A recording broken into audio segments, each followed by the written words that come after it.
Alright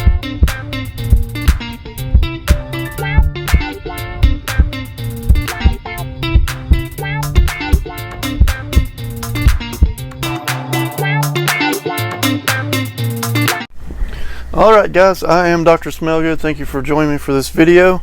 As you can see, today we're looking at Baldessarini Ambre, and this of course is produced by Hugo Boss. But a couple things, let's get this lifted up so you guys can take a look at it. A couple things I want to draw your attention to before we go any further. Check this bottle out. If you're a collector like me, you can see I've got quite a collection. I really enjoy the good looking bottles. Good heavy bottles, looks good in a collection. If you're looking forward to that, you know, if that matters to you, cool. This is a beautiful bottle. Check her out. And the second thing I want to draw attention to is take a look at the color of that juice. Absolutely gorgeous. But here's a better look at the bottle. See the nice thick glass at the bottom. Good texture, absolutely gorgeous coloring. Let the bottle speak for itself. And the lid, it's a nice heavy lid. It looks like it is metal on the outside, plastic on the inside. Heavy lid. And the sprayer on it, exceptional, like most Hugo Boss products.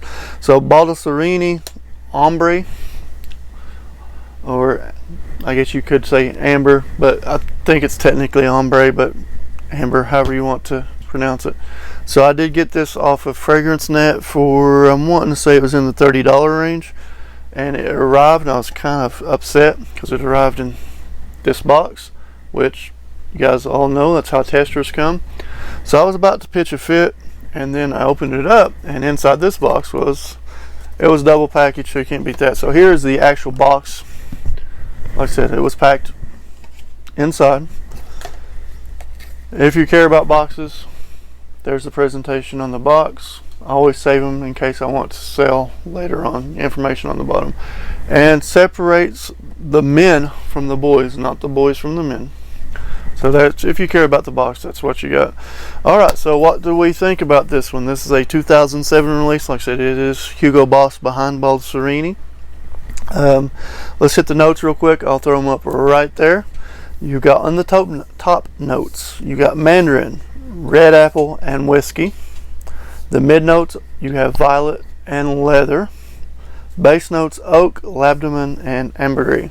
So exceptional ingredients, very good notes there, some of my favorites. What do I think about this one? And just where I sprayed it there, it's already kind of hitting up. It smells good. It's a very nice smell. I have my notes as always. I've taken them. And for some of you who may be first time viewers, I do wear each fragrance at least 3 times before I review it, so I can get a variety, not just, you know, one time, or a variety of wearings. I try to wear them at least once inside. I work at a hospital, so spray a little bit lighter on the inside, and then I try to wear them at least one time on the outside, everyday wear, casual wear, and I do spray heavier. With this one, very bright, fresh opening, comes from that mandarin citrus.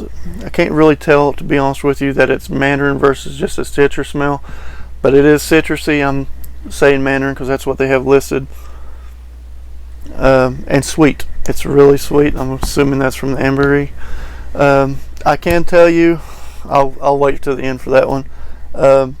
Other notes I have here is like sweet, and then after about 15 minutes it kind of turns darker, and you have like a darker violet that really takes over with the sweetness there.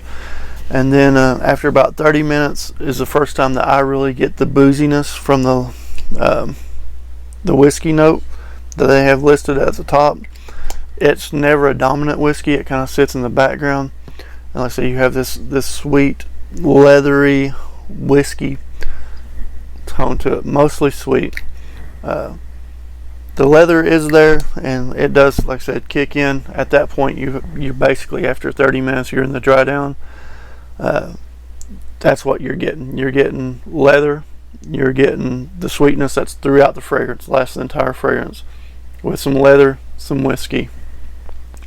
and that's really it. About 15 minutes, like I said, the violet kicks in, but it lasts.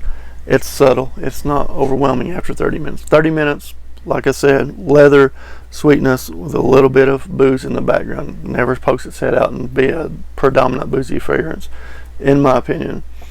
Again, I've got underlined like 4 times in my notes here. Sweet. It is a sweet fragrance. It's not sickeningly sweet like some of the other ones. I'm not a huge sweet guy for fragrances. This one is tolerable. What I can tell you is I wore this a lot. Of course, this is January 14th, 15th, something like that when I'm filming this. My personal experience, this is a terrible cold weather fragrance. I wore it on a day when it was 20 degrees outside, I think. It didn't perform. It didn't project. It was just a little sweetness and almost a skin scent. Now, when I wore it in the hospital, temperature controlled environment, it did better. But in that situation, there's no humidity. It's very dry in a hospital. Not the best for a dry. It performed well other than that. Then there was one day when it was about 50s. The other day I wore it. It worked really well in that temperature. So for me, my personal recommendations for it would be early to mid fall, late to mid spring or summer nights. You could wear it and it would work well. Did not do well in the winter time for me on the cold days at all. Didn't work. And if it's dry, and you guys know winter's dry, not a lot of humidity, did not work well in the dry weather.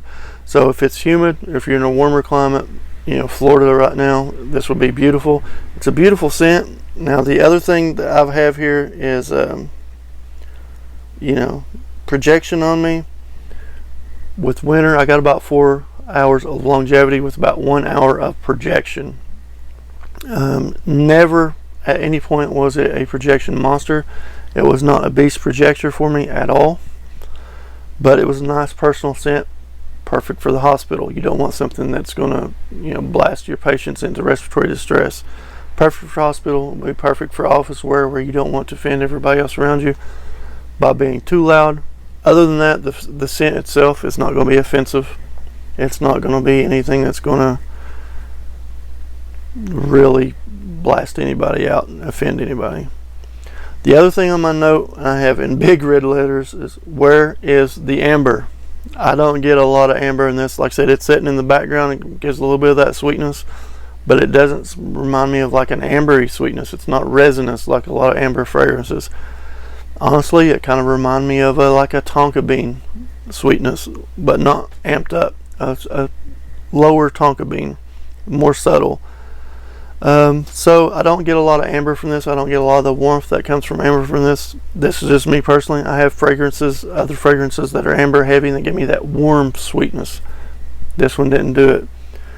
On the warm day, I can say on the warm day that I wore it versus the other 2 colder days and then drier climate, I did get better performance on it. I got about an hour and a half to 2 hours of decent, like I said, never reaches out and blasts anybody projection, with about 7 hours of longevity on the warmer day. So it is, in my opinion, a warmer weather, but not hot. Warmer weather fragrance, warmer fall weather, if that makes sense. But that's what I got. And like I said, the price on it, it's a decent price, around $30. $30.